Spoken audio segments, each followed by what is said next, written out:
I just want to share with you guys a fictional story. Maybe you guys can relate to it. And we're going to tell the story about John and Mary and how it relates to primary emotions and secondary responses. John promises Mary that he's going to be home at 6 p.m.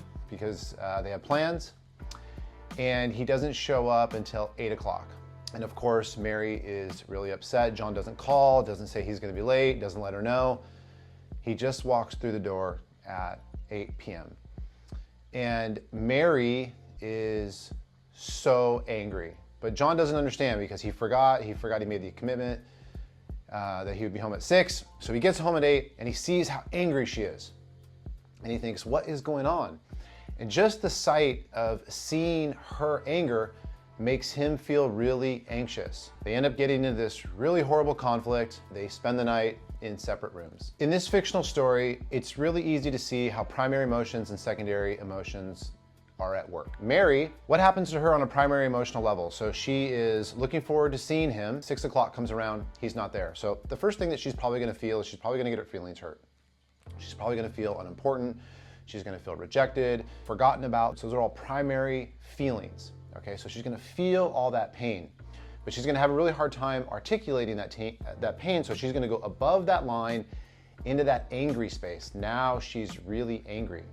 Now she's in that secondary response place with all that anger. And then John comes home. He doesn't know anything's going on. All he sees is all her anger, and he feels really anxious because John is kind of like maybe a conflict avoidant type of guy. All he sees is all her anger, and he thinks, OMG, what am I gonna do here? And so the way he copes with all that anger from Mary is he gets really anxious, then he goes above the line into that secondary response place, and he ends up shutting down and withdrawing and moving away from Mary as a way to cope with his anxiety. So you can see how the conflict in their relationship results in them both living in that secondary response place. I want you to answer 4 questions.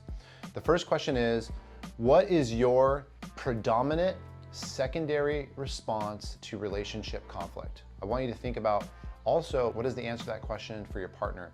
What is her primary, secondary response to conflict? When she gets hurt, when she feels scared, when she feels triggered, what is her go-to secondary response? The third question is, what is your predominant primary emotion that gets you triggered most often in relationships? It's so important that you understand what that primary emotion is for you. And the same question for your spouse. I want you to think about that, meditate on that. What is that primary emotion for her? Okay, cheers guys, and see you at the next video.